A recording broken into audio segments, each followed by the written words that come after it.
Hello दोस्तों, स्वागत है आपका आपके अपने चैनल स्टोरी टेलिंग में। अगर आप डरने और रोमांच महसूस करने के लिए तैयार हैं तो इस वीडियो को अभी लाइक कर दीजिए और ऐसी ही रोंगटे खड़े कर देने वाली कहानियों के लिए हमारे चैनल को सब्सक्राइब करना बिल्कुल मत भूलिएगा। तो चलिए शुरू करते हैं आज रात के सबसे भयानक सफर को। आंखें खुली रखिएगा। कोलकाता से दिल्ली की ट्रेन का भयानक सफर, भाग एक नई शुरुआत और अजीब बेचैनी। कोलकाता के हावड़ा स्टेशन पर रात का सन्नाटा घिर चुका था, लेकिन अंदरूनी प्लेटफॉर्म पर चहल पहल अभी बाकी थी। रात के 11:15 बजे हावड़ा नई दिल्ली एक्सप्रेस अपने निर्धारित समय पर प्लेटफॉर्म नंबर 9 पर खड़ी थी, धुएं और भाप का एक विशालकाय दानव। आदित्य एक सॉफ्टवेयर इंजीनियर था जो एक बड़ी कंपनी में इंटरव्यू के लिए दिल्ली जा रहा था। यह उसके लिए एक नई शुरुआत थी, लेकिन एक अजीब सी बेचैनी उसके दिल में घर कर चुकी थी। उसने अपना टिकट एक कोच के बर्थ नंबर 32 पर बुक किया था। जैसे ही वो कोच में दाखिल हुआ, उसे लगा जैसे हवा अचानक ठंडी हो गई हो और एक हल्की सी सल्फर की गंध उसके नथनों में भर गई। उसकी बर्थ ऊपरी थी। नीचे एक अधेड़ उम्र के सज्जन बैठे थे जिनका नाम श्री वर्मा था। वे शांत दिख रहे थे। उनकी आंखें किसी पुरानी धूल भरी किताब पर टिकी थीं। उनके सामने की बर्थ पर एक युवा जोड़ा था जो धीमी आवाज में झगड़ रहा था। शुभ रात्रि, आदित्य ने श्री वर्मा को देखकर कहा। श्री वर्मा ने बिना सिर उठाए कहा, शुभ रात्रि बेटा, यह सफर लंबा है, रात को शांति से सोना। इस ट्रेन में शोर बहुत होता है। उनकी आवाज में एक अजीब सी चेतावनी थी। ठीक रात के 11:15 पर ट्रेन ने एक लंबी और उदास हॉर्न बजाई। एक झटका लगा और विशालकाय रेलगाड़ी धीमी गति से प्लेटफॉर्म से आगे बढ़ने लगी। जैसे ही ट्रेन ने शहर की सीमा पार की, आदित्य ने खिड़की से बाहर देखा। घने अंधेरे में दूर की लाइटें किसी टूटे हुए सपने की तरह धुंधली हो गईं। ट्रेन की गति बढ़ रही थी और उसके साथ ही कोच के अंदर तनाव भी। आदित्य ने अपना फोन निकाला। नेटवर्क जा चुका था। उसने अपनी जैकेट निकाली और सोने की तैयारी करने लगा।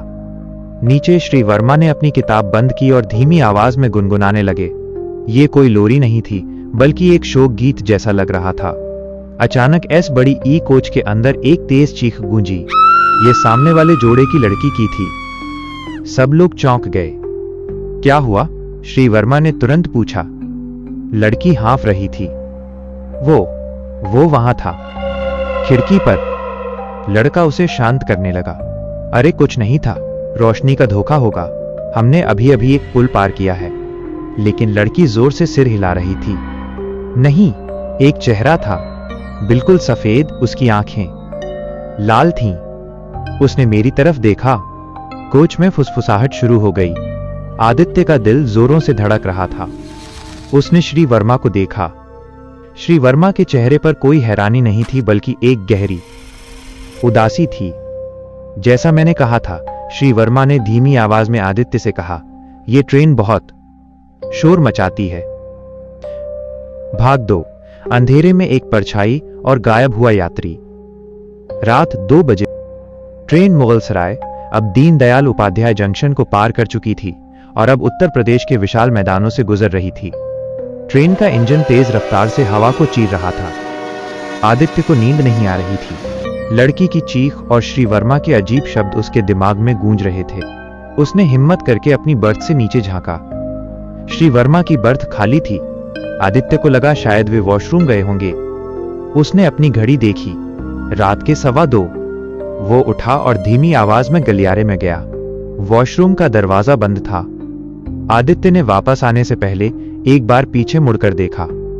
ट्रेन के दोनों ओर गलियारे में अंधेरा था, सिर्फ इमरजेंसी लाइट की हल्की पीली रोशनी थी। तभी गलियारे के आखिरी सिरे पर, जहां सामान रखने की जगह थी, उसे एक परछाई दिखाई दी। वह परछाई मानव आकार की थी, लेकिन अजीब तरह से पतली और लंबी। ये चल नहीं रही थी, बल्कि हवा में तैर रही थी। आदित्य की सांस अटक गई। उसने अपनी आंखें मलीं। जब उसने दोबारा देखा, परछाई गायब हो चुकी थी।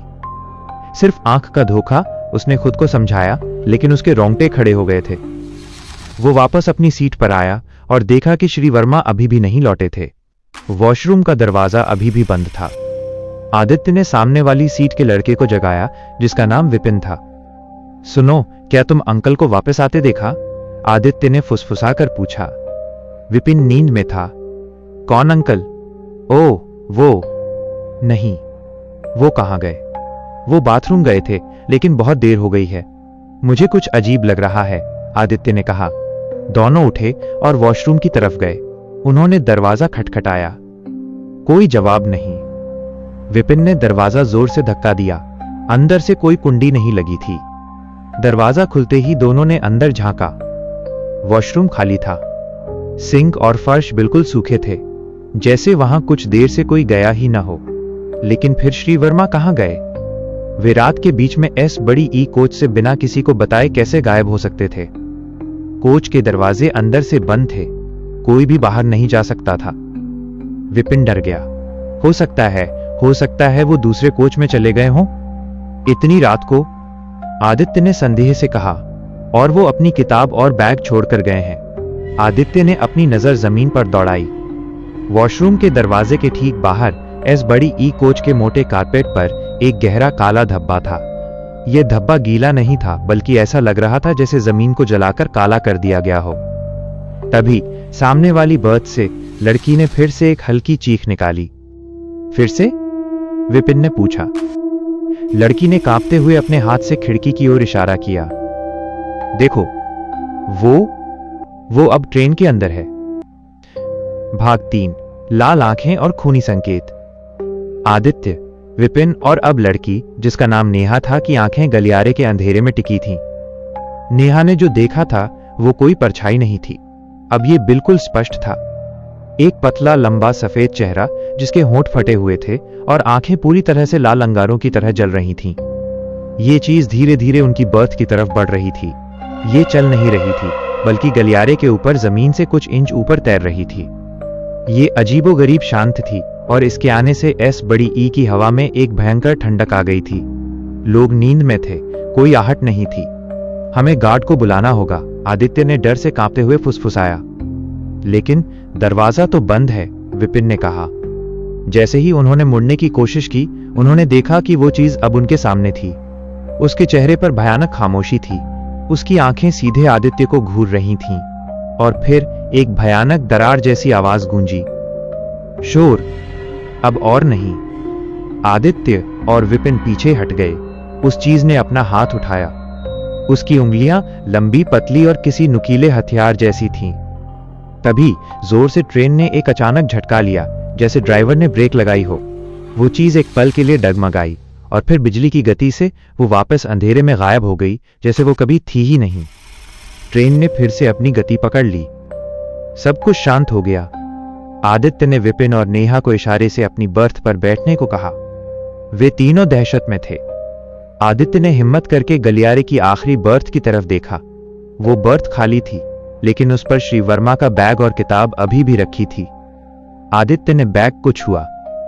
यह ठंडा था, लेकिन जब उसने किताब उठाई, उसके हाथ कांप गए। यह कोई धार्मिक या सामान्य किताब नहीं थी। यह एक पुरानी डायरी थी जिसके पन्ने पीले पड़ चुके थे।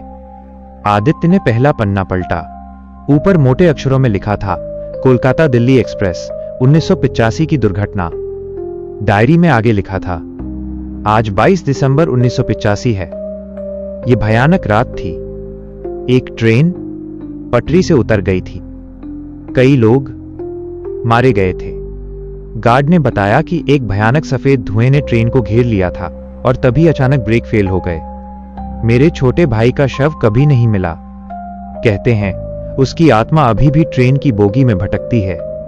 उसका शरीर यहां नहीं, बल्कि ट्रेन के बाहर पटरियों पर मिला था। लेकिन सिर गायब था। आदित्य ने और पन्ने पलटे।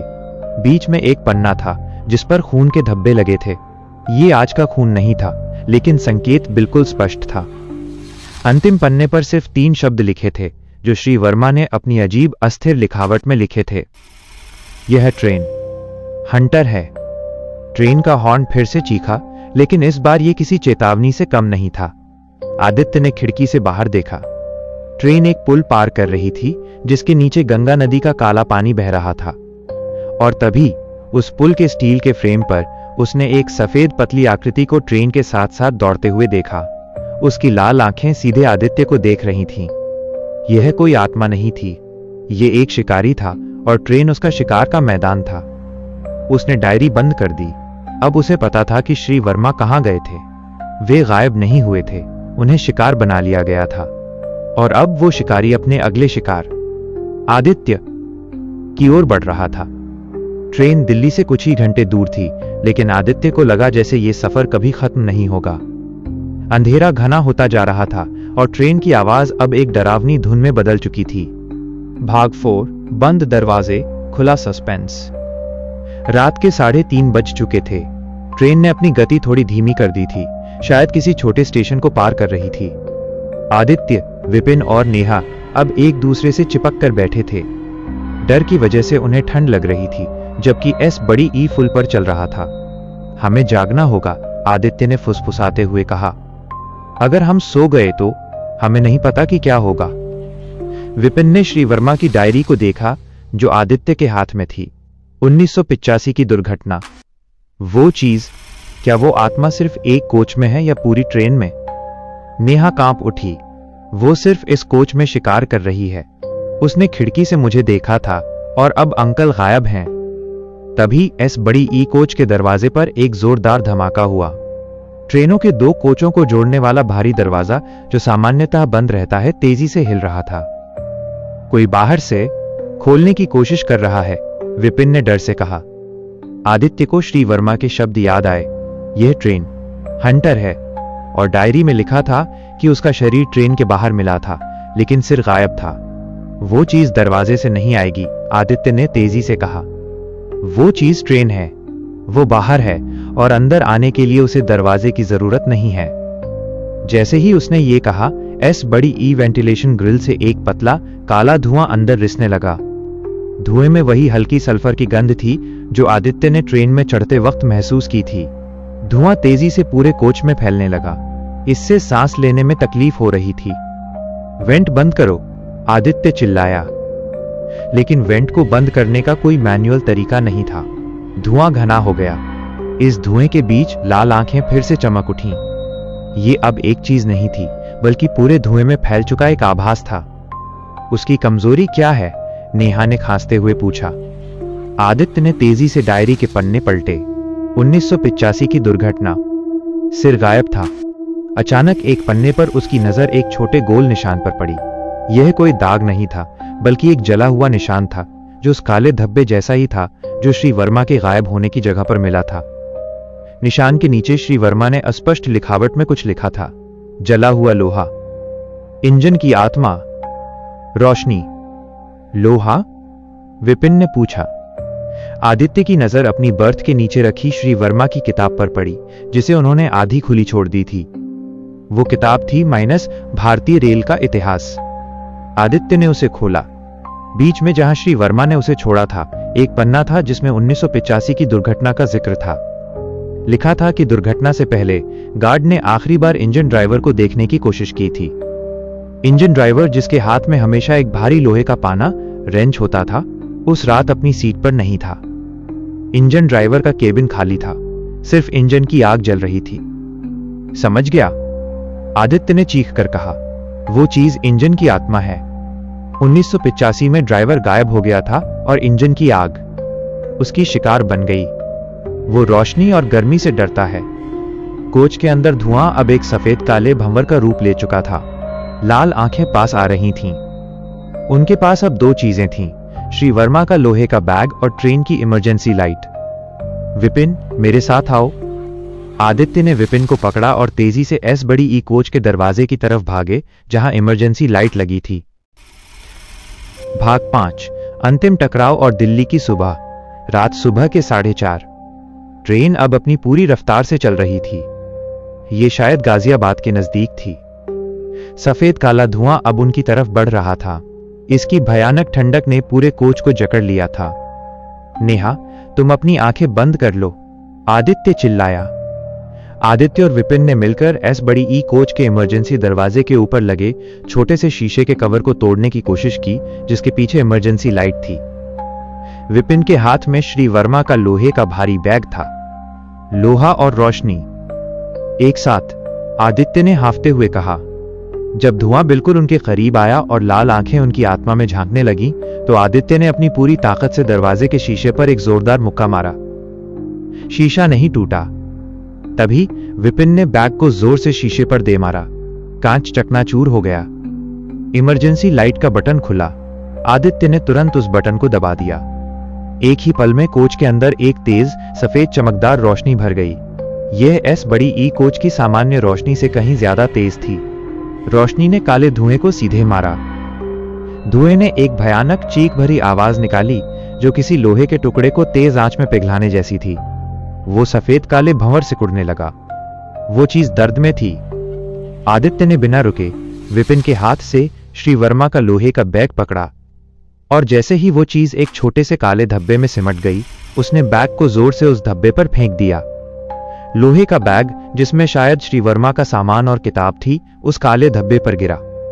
एक तेज चिंगारी निकली और अगले ही पल एस बड़ी ई कोच की रोशनी वापस सामान्य हो गई। सफेद काला धुआं गायब हो चुका था। ट्रेन ने अपनी गति धीमी कर दी। बाहर दूर क्षितिज पर सूर्य की पहली सुनहरी किरण दिखाई दे रही थी। ट्रेन दिल्ली के प्रवेश द्वार पर थी। आदित्य, विपिन और नेहा थक चुके थे, लेकिन वे जिंदा थे। ट्रेन आखिरकार नई दिल्ली स्टेशन के प्लेटफॉर्म पर रुकी। सुबह के 6 बजे बज रहे थे। लोग उठ रहे थे, सफर की थकान लिए हुए। कोई नहीं जानता था कि पिछले कुछ घंटों में एक कोच में क्या हुआ था। आदित्य ने अपने कपड़े झाड़े और उस जगह की तरफ देखा जहां वो धुआं गायब हुआ था। वहां सिर्फ श्री वर्मा का लोहे का बैग पड़ा था। विपिन ने बैग उठाया। वो अब ठंडा नहीं था, बल्कि अजीब तरह से गर्म था। अब हम क्या करें? नेहा ने धीरे से पूछा। हम कुछ नहीं कर सकते, आदित्य ने कहा। श्री वर्मा, वो ट्रेन के शिकार बन गए। वो जानता था कि वो 1985 का इंजन ड्राइवर था जो हर रात अपनी ट्रेन में भटकता था, सफेद धुएं के रूप में लोगों का शिकार करता था जो उसके शोर को बढ़ाते थे। और श्री वर्मा ने अपनी डायरी में ये रहस्य लिखकर उसे रोकने की कोशिश की थी। आदित्य, विपिन और नेहा बिना एक शब्द बोले ट्रेन से उतरे। उन्होंने पुलिस या रेल अधिकारियों को कुछ नहीं बताया। कौन विश्वास करता? प्लेटफॉर्म पर चहल पहल थी। दिल्ली की एक नई चमकदार सुबह थी। आदित्य ने एक लंबी सांस ली। वो जानता था कि उसने एक नई शुरुआत के लिए दिल्ली की यात्रा की थी, लेकिन उसे जो मिला वो जिंदगी का सबसे भयानक अनुभव था। जैसे ही वे स्टेशन से बाहर निकलने लगे, आदित्य ने पीछे मुड़कर ट्रेन को देखा जो अब प्लेटफॉर्म पर शांत खड़ी थी। ट्रेन की बोगी के नीचे लोहे के पहियों के बीच एक पतला काला धब्बा था जो अभी भी थोड़ा धुआं छोड़ रहा था। आदित्य तेजी से स्टेशन से बाहर निकल गया, ये सोचते हुए कि अगली बार उसे कहीं भी जाना होगा वो हवाई जहाज से जाएगा। कैसा लगा आपको ये भयानक सफर? हमें कमेंट्स में जरूर बताइए कि आपको कहानी का कौन सा हिस्सा सबसे ज्यादा डरावना लगा। अगर आपके रोंगटे खड़े हुए हों तो इस वीडियो को लाइक करें और ऐसी ही अनसुनी, रहस्यमय और डरावनी कहानियों के लिए अपने चैनल स्टोरी टेलिंग को सब्सक्राइब करके बेल आइकॉन दबाना बिल्कुल न भूलें। हम फिर मिलेंगे अगली रात एक नए डर के साथ। तब तक के लिए अपना ध्यान रखिए।